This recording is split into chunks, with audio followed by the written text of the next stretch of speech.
31 में रामचरितमानस की कथा का आरंभ किया। गोस्वामी जी स्वयं कहते हैं कि 4 वेद, 18 पुराण और सभी शास्त्रों को पढ़ने का फल आपको रामचरितमानस से मिल जाता है। राम जी की कथा सबसे पहले शिव जी माता पार्वती को सुनाते हैं। रामचरितमानस के बालकांड में आपको बहुत सारी कथाएं मिल जाएंगी, जैसे सती माता का भ्रम और उनके द्वारा राम जी की परीक्षा, शिवजी द्वारा सती माता का त्यागा जाना, सती माता का दक्ष यज्ञ में जाना और पति के अपमान से दुखी होकर योगाग्नि से देह त्यागना, और फिर पार्वती जी का जन्म और शिव विवाह।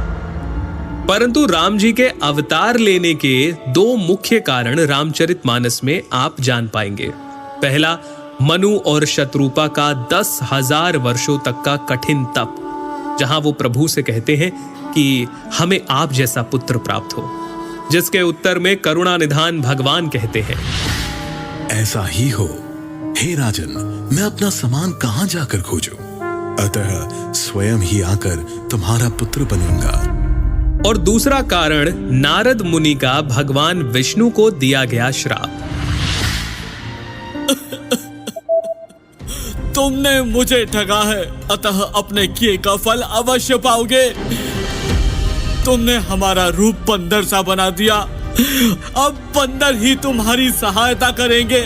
तुमने मेरा बड़ा आहित किया है, इसीलिए तुम्हें भी स्त्री वियोग में दुखोगे।